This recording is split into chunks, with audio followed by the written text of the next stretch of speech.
Olá, clientes e amigos.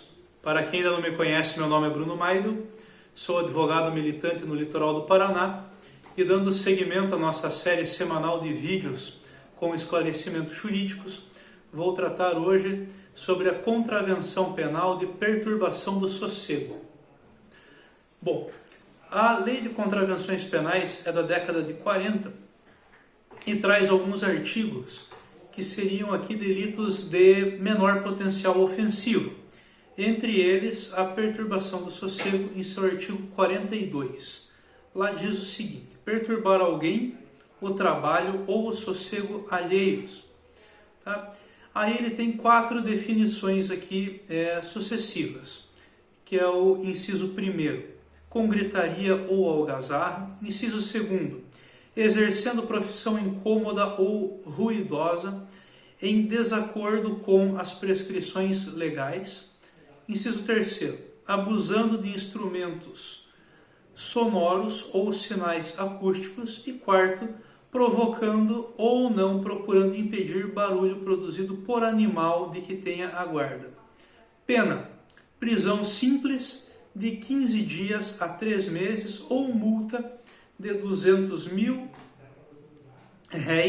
a 2 contos de réis. Tá? É em réis ainda porque é uma lei de 1940, da década de 40.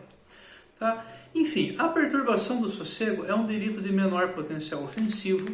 Ele é processado nos juizados especiais criminais por meio de termo circunstanciado e cabe inicialmente, inclusive, uma composição civil entre a vítima e o causador. Então, se chegar naquela primeira audiência do juizado especial e houver um acordo ali, seja de respeito mútuo ou de pagamento de indenização ou para arrumar a situação que está causando barulho, pode sim ser extinto o processo sem que seja admitida a culpa e sem que leve qualquer tipo de mácula para frente.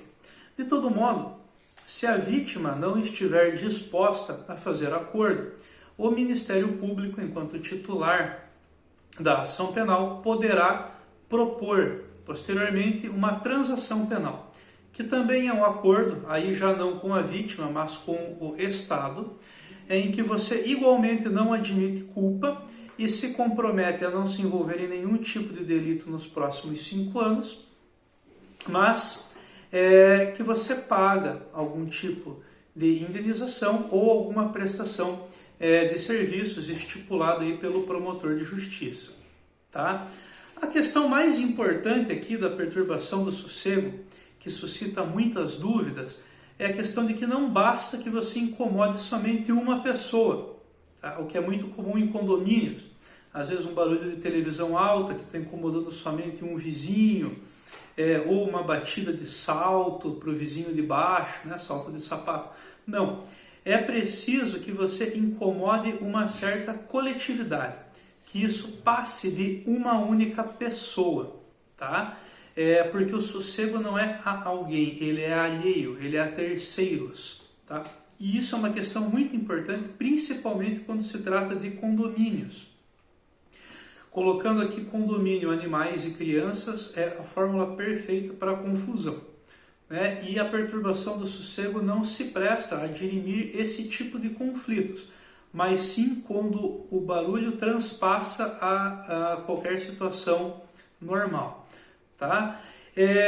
Há delimitações em jurisprudência, inclusive de som mecânico, quanto ao mínimo de decibéis tolerado, mínimo e o máximo.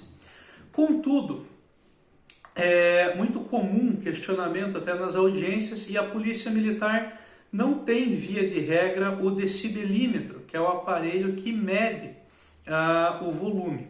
Tá? Então, a jurisprudência tem entendido largamente que a mera experiência do policial militar, que ao se aproximar do local, às vezes chegando na esquina ou próximo, já verificou que o barulho estava realmente muito alto, é mais do que o suficiente como prova de que houve perturbação do sossego e de que estava ali caracterizado um flagrante a ensejar o encaminhamento da pessoa para a lavratura do termo circunstanciado.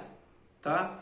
Inclusive aqui é muito importante a gente colocar a questão da mística do horário das 10 horas da noite. Atualmente, na situação de pandemia que vive o mundo, tem se tornado muito comum, principalmente aqui no Brasil, o trabalho em home office. E trabalhando em home office também tem crescido a procura de pessoas descontentes com barulhos de vizinhos. Tá? Então, a partir das 10 da noite, há a mística de que tem que ter o silêncio absoluto, porque é o horário de repouso noturno. Contudo, isso não é um salvo-conduto para que até às 9 horas e 59 minutos da noite todo mundo tenha aí liberdade de fazer qualquer tipo de barulho. O barulho que incomoda os terceiros, independente do horário, também é sancionável. Tá? A ideia de que depois das 10 da noite não é tolerado nenhum tipo de barulho que incomode a paz alheia. Tá certo? A perturbação do sossego também implica em ações na esfera civil.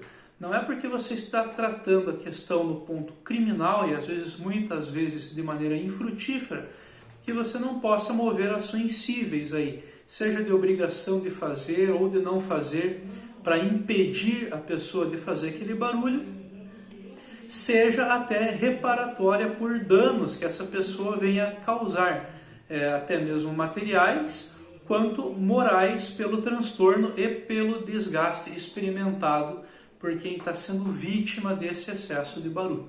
Tá certo? O vídeo de hoje é um pouquinho mais curto para tratar de um tema pontual. Relembramos aí aos nossos clientes que todos os nossos vídeos semanais ficam no canal do YouTube, disponíveis para assistir posteriormente. E relembrando todos que, havendo qualquer tipo de problema nesse sentido, procure o seu advogado. Um abraço.